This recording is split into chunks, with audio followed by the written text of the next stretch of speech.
Photoshop can now apply artificial intelligence to allow us to colorize a black and white image.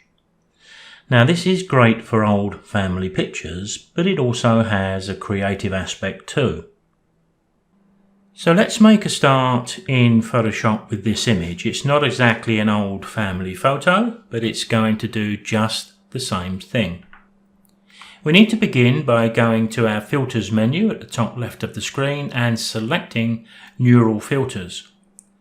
The one we're interested in here is the Colourise. I'll turn it on straight away. If yours won't turn on, it may have a little cloud symbol here, and you can see what it says. You have to download the filter first, but it's installed automatically. It will just appear as you can see here. Now that's done a pretty good job. Perhaps not perfect, but the skin tones are pretty good. But is the guy wearing a brown leather tunic that's been coloured blue, or a blue tunic that's been coloured brown? I think it's likely to be brown, so let's make one or two changes to make that better. I'm going to go to the thumbnail at the top right. Click into the sleeve here where it's blue. The colour picker appears down there, and what I'm going to do here is select a brown colour. Doesn't matter if we don't get this right first time, we can easily make changes. You can see I've just selected it quick and dirty. Let's take a look at the result. Not too bad, but if I want to adjust it, I can go back. If I want to make it brighter, more colourful, you can see we can do that, or we could make it darker and do that too. Either way, it's not doing a bad job. So once we've got the colour selected, maybe we can click around other areas of it.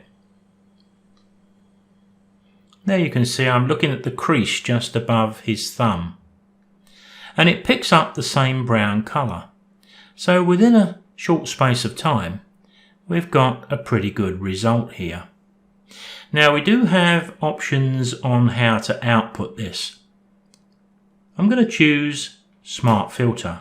OK.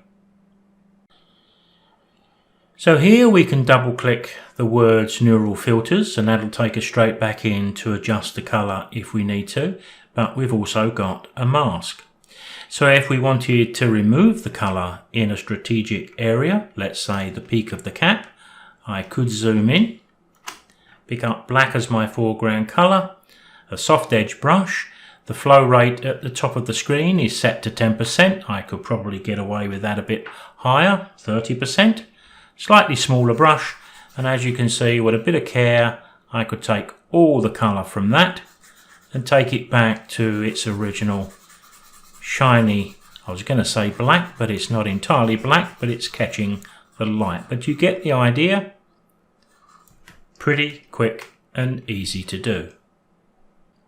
If you save this image as a Photoshop file, you can even come back another day and pick up where you left off.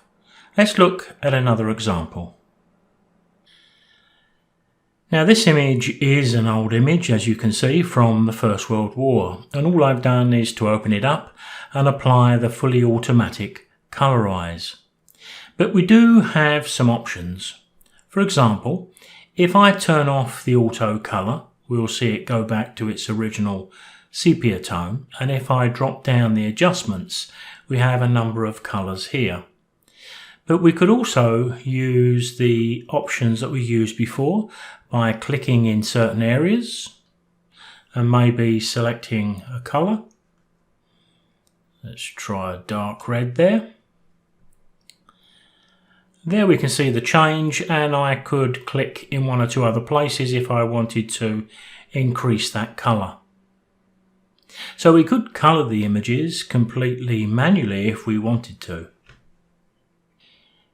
Here's another of those First World War images where I've just applied the automatic Colourise. But if we go to the adjustments here, we do have a series of sliders.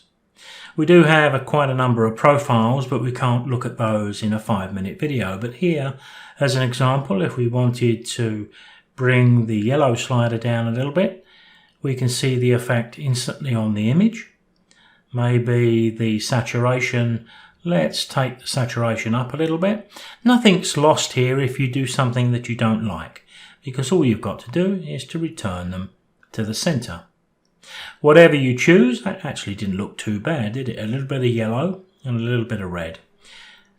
Then we get the option to open this up, and most of the time I'm going to choose a smart filter because I do want the option to be able to mask it if necessary.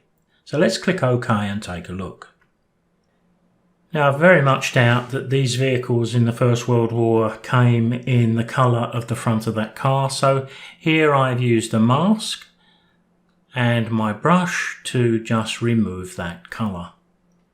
Here I've used the neural filters to colour a black and white infrared. I'll see you next time.